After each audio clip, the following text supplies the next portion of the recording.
just start with this simple question. How close we were to this system breaking, something failing. How close were we, Thomas? We were frighteningly close on January 28th when we had 50 million registered shares. At the same time, we had 70 million shares. Start that Let's over just start now with this louder simple volume question. here. How close we were to this system breaking, something failing. How close were we, Thomas? We were frighteningly close on January 28th when we had 50 million registered shares. At the same time, we had 70 million shares short and 150 million shares short via short call options. So if the call options had been exercised, the shorts would have had to deliver 270 million shares while only 50 million shares existed. No so shit. As the rules are today, the long broker has to, if he can't get the shares, he has to go into the market and buy the shares at whatever the price is. So that could have pushed the price further up into the thousands. When that happens, obviously the shorts cannot pay up.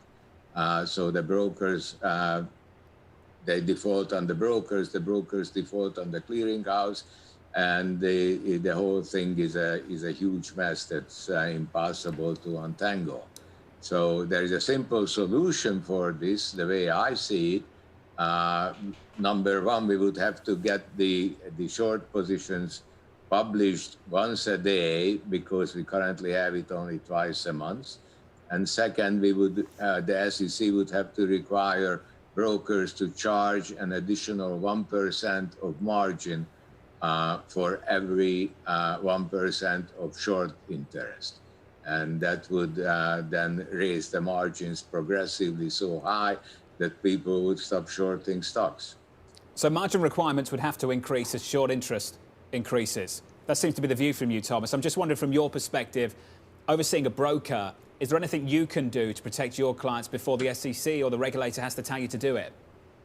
Of course we can. That's exactly what we did. We increased our margins. So why does the regulator need to make that decision on your behalf, Thomas? I'm just speaking out loud with you, thinking out loud, trying to work through this process with you. Why do you need the regulator to make that step? Well, so first of all, I do not know the short interest daily, and that would be important for me to be able to know how much to increase the margins by. So the regulators could require that the short interest be reported daily. That's very simple. Secondly, the regulators tell us the minimum margin we must charge, and we are free to charge more, and that's exactly what we did. But some brokers may not know how to deal with this. That's why I think it would be good if the SEC required all brokers to charge more on shorts. Thomas, another issue that came up as well was the conflict of interest issue as well. And I know for you that you have a different model. You're not reliant on payment for order flow in the same way other brokers are. But Thomas, can you speak to that? The explosion of commission-free trading that we've seen over the last several years, and in some parts dependent on the payment for order flow. Can we have one without the other? Can we have the explosion of interest in trading without payment for order flow? Can we have the explosion in commission-free trading, or at least the democratization of markets that we have seen over the last several years, without the payment for order flow factor in all of this? But look, I mean, the commission between zero and, for example, we charge less than like $1.95 on the average trade. That difference is almost negligible, right? So the average trade is probably about, $40,000-$50,000. So whether you pay zero or you pay $2, that's not much of a difference, right? So do you think the conflict of interest is not an issue? No, I don't think so. Thomas, what would you like to see asked today? And who would you like to see those questions aimed at? I basically would like to ask the SEC why they didn't act on the morning of January 28th, because I was so scared, I can't tell you how scared I was. Well, Thomas, what were you scared about? What does failure look like? You said we came close to breaking. What were you scared of? What did you think was going to happen? I was scared of a domino bankruptcy. I mean, I tell you, the rules require the long brokers to go into the market and buy the shares at whatever price. So that drove the shares up to $480, and then suddenly, I guess, it didn't go further, but it could have gone further. He had to stop himself. So if the shorts had known, if the longs had known that they have the right to ask for their shares, yeah, and they really wanted a short squeeze, that's what they would have done. He's talking about call exercising. You're not testifying today. Have you spoken to the House Financial Services Committee? Have you spoken to anyone in Washington about these issues? No, I did not. Are you looking at reaching out to them? Well, eventually the SEC will have to look into the hole in the system. Let's stop it right there for a second. If you're just joining the channel right now, this is from just days after January 28th, 2021, when GameStop, AMC, and COS were moved by various clearinghouses and broker-dealers to position close only.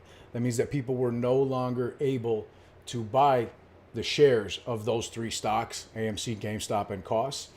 And if those call contracts on those stocks would have been exercised by retail instead of sold, there would have been a massive, massive short squeeze that would have made AMC and GameStop's share price look minuscule at the time. Now, what do we have here? Just today, ladies and gentlemen, April 27th, 2023, IBKR, Interactive Brokers, Thomas Peterfy is the CEO. They are no longer allowing the purchase of AMC1 call contracts due to, quote unquote, managerial concerns. Or as I'd like to say, it threatens their fucking solvency. And they're likely freaking out once again. Remember, IBKR pulled the buy button on AMC, GameStop, and COS on January 28th, 2021, and made them position close only. They weren't the only broker that did this. Oh, dozens of brokers did it. Not everyone, but dozens did, because it threatened the very solvency of those firms. However, hedge funds, market makers, and broker-dealers were still able to buy your shares. So if you were a holder of AMC, GameStop, or COS and sold at that time, the market makers and the hedge funds that desperately needed your fucking shares were the ones that were able to buy them. Now they go on to say that restrictions apply to most U.S. options in case there is a change in the option specifics by the OCC, such as changes in deliverables or multipliers. The old option contract would be restricted to closing only. You will need to trade the new option contract if you wish to increase your positions in the options contracts. Now, in my opinion here, changes in deliverables and multipliers are exactly what occurred when AMC1 was implemented and created deliverables of 100 APE and 100 AMC shares per contract of AMC1. And that's not even my opinion, that's a fact. That's exactly what happened. When AMC issued APE, market makers came out with AMC1 contracts. And those AMC1 derivatives contracts are the true value of AMC when you combine AMC plus APE shares. That equals the price of AMC1. Those two are the underlying assets of this derivative. And when you buy contracts of AMC1, if you were to exercise them, for example, you would receive 100 shares of APE, which is AMC's preferred equity shares, and 100 shares of AMC common stock per contract. Now, the OCC has not made any changes to AMC1, AMC, or APE contracts. And as the conversion and reverse split has not yet been approved by the Chancellery Court of Delaware. So retail did vote in favor of this conversion, reverse split, and share offering by about 87.5%. So 87.5% of retail investors in AMC, verified retail investors, voted yes for these three proposals. So even if these become position close only AMC1 call contracts, Retail should likely retain the ability to exercise those AMC1 call contracts, but you need to call your stockbroker to confirm and ask your financial advisor, as this is not financial advice, and I'm not a financial advisor, and every broker acts differently. So you cannot assume that that would be the case for you. Now, if retail can't buy AMC1 contracts during times of volatility, if retail can't buy AMC1 contracts during times of volatility, they can still exercise said long calls. Then that is the same thing that happened when retail was not allowed to buy AMC and GameStop shares on January 28, 2021. But hedge funds, market makers, and broker-dealers were still able to buy them from you. And as Thomas Peterffy just got done saying, if retail really wanted a short squeeze, they would have exercised their long calls. And well, I don't really give a shit about a short squeeze. I just want proper price discovery. These stocks are worth a lot more than their current prices, and I'd be more than happy to sell some of my call contracts for thousands of % gains when my fucking account looks like a cell phone number. And then I would be even happier to exercise hundreds upon hundreds of call contracts to make these broker dealers fetch my fucking shares. I tagged Adam Aaron on this one. I never tag him, but I had to tag him on this one because I think it's something that was very important for him to know. That IBKR is no longer allowing this purchase. And I think Thomas Peterffy is scared shitless for the solvency of his company. I'll be more than happy to exercise my fair share of call contracts and become a six-figure shareholder on AMC. Let's just start with this simple question. I still How think close we're we gonna were be filthy to this fucking system rich. breaking, something failing. How close were we, Thomas? We were frighteningly close on January 28th when we had 50 million registered shares. At the same time, we had 70 million shares short and 150 million shares short via short call options. So if the call options had been exercised, the shorts would have had to deliver 270 million shares while only 50 million shares existed. Now, this question was in direct response to, this answer was in direct response to a question about GameStop.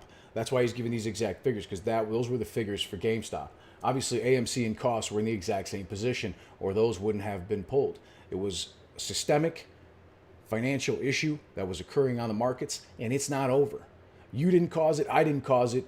Nobody caused it except for the liquidity fairy that has been selling synthetic shares and the hedge funds and market makers and prime brokers that have been naked shorting and creating rehypothecations and married puts and married calls and marking shorts as long and creating swaps in perpetuity contracts against these stocks for so long that there are very likely billions upon billions of synthetic shares, more than the actual float of the stock. What that means, though, if there was only 50 million shares in existence and retail had exercised some of those call contracts, the broker-dealers would have had to fetch 270 million plus shares of GameStop. And that's not even including how many hundreds of millions they would have had to fetch for AMC, and hundreds of millions for cost probably as well. That being said, listen to the fear in his voice. This man is the chief executive officer of IBKR, and he knows exactly what the problem was. And it is directly related to the reporting guidelines and the reporting regulations that have been issued by the SEC to the shorts. They only have to report this data twice a month, and it's easy for it to be manipulated via all forms of contract calls, swaps, derivatives, you name it. I could go on for an hour just naming the different ways, not even explaining them. We could talk about it for weeks, just like we have on this channel for a long time. So as the rules are today, the long broker has to, if he can't get the shares, he has to go into the market and buy the shares. And you know what? For those of you that are unaware, there's been confirmation from the Court of Delaware in which AMC is fighting a lawsuit right now which is a very frivolous lawsuit in my opinion, and will likely come out on top, and the conversion reverse split will proceed, as 87.5% of retail investors in AMC voted for these amendments. And that court case states that in the United States alone, there are 3.8 million retail investors of AMC. And if you divide that by the float, which is around 516 million shares, that means that the average shareholder only has 135 shares of AMC. GameStop even less, because their float is significantly smaller. That being said, I want to see you put in the comments. You don't have to put an amount, but how many shares do you have? Just estimate. You can put in XXXX, you can put in 100, you can put in 3,000, you can put in 30,000, but be honest. You don't give me an exact number. Let's see how many shares you guys have. Put it right now in the live chat. Put it in the comments. How many fucking shares of AMC or GameStop do you have? This is obviously an informal thing. This is not an exact poll here, but put it in there and let me know. Let us know. Let the world know how many shares you have. Because I've got tens of thousands of shares of AMC and Ape, just for reference. So 135 average. Are you fucking kidding me? What does that mean? I count as like 50 or 100 shareholders, maybe more? Fuck, I don't know. Jesus Christ, that's flying. Okay, 2,400, 500, 700 each account, 2,000, 1,100, 12,500 shares, 1,200 shares, 750, XX, XXX, XX, XXX, 600, 2,200, 700, 400, 1,000, 5,000 AMC, 14,000 Ape, 5,000 shares, 4,500 shares, 1,080 AMC, 1,000 Ape, 3,500 of each, 1,500 AMC, 1K, hundreds, 92. I can't read this fast. 9,240. Holy shit, my fucking screen is flying. Holy shit. 11,500, 2,500, 1,100 AMC, 1,000 AMC, 2,000 Ape, 1,100, 2,000. I can just go on and on. 60,000 shares, 12,000 shares, 9,400 AMC, 12,000 Ape, 32,020, 19,040. This is fucking insanity. We're going to be so motherfucking rich. God damn it. Pardon my French if that offends you. I don't think the Lord gives a shit if I say God damn it. Holy crap. 5,500 Ape, 4,500 AMC, 8,500 AMC. This is insane.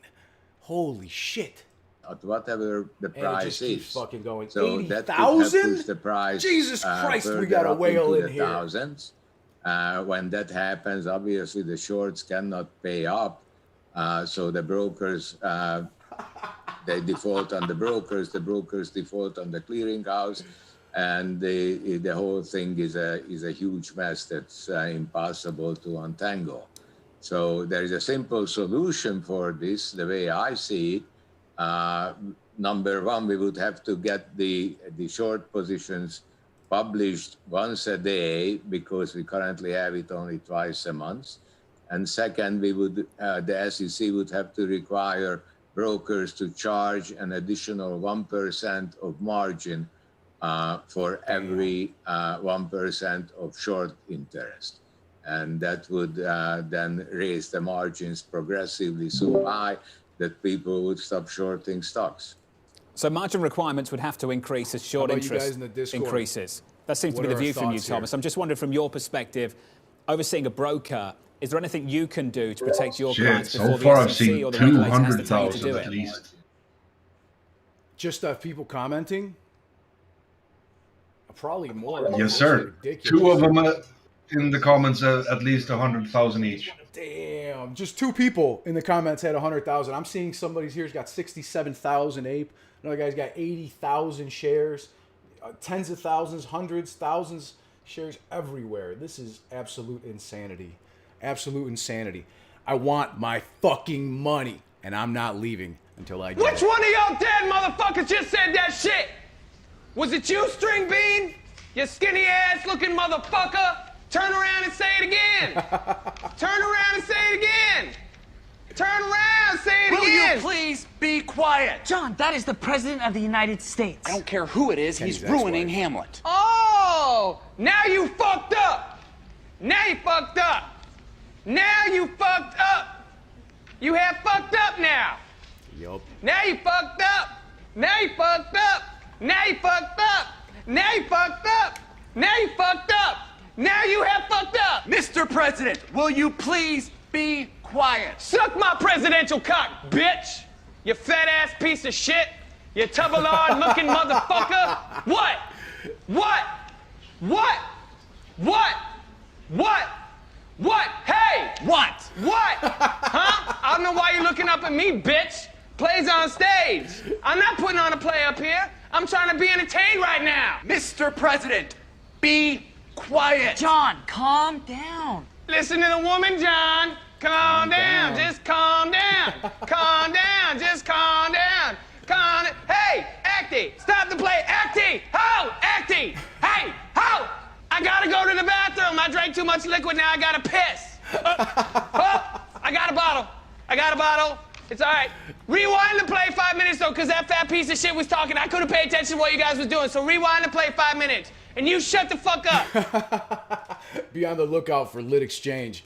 You can go to litexchange.com. No E at the beginning. Litexchange.com for more info. Fucking go. Gonna be so goddamn rich. I think it's time to blow this thing. Get everybody in the step together. Okay, 3, 2. Have a beautiful day, everybody. I wish you peace and well. Short. Fucking rich. I want my fucking money.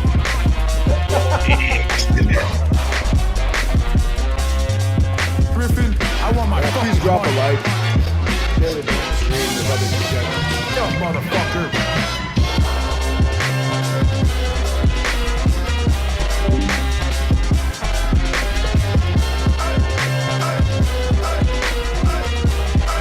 Holy shit, we're gonna be so fucking rich.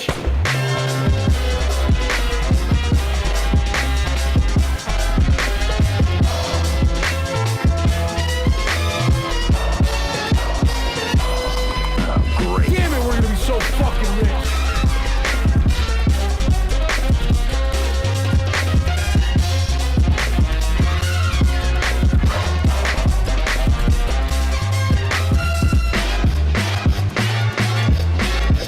Griffin, I want my fucking money. You're an original, Hey, aren't yelling, you? cowboy. Give me the fucking money.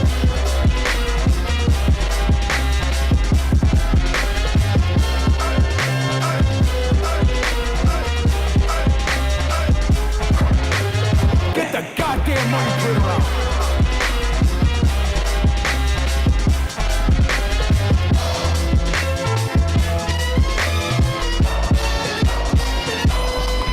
Great.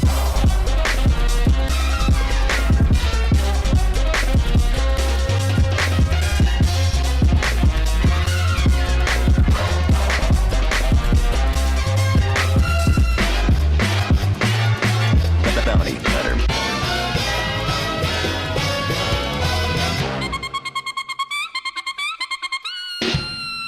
We're gonna be so fucking rich. Get the goddamn money printer out.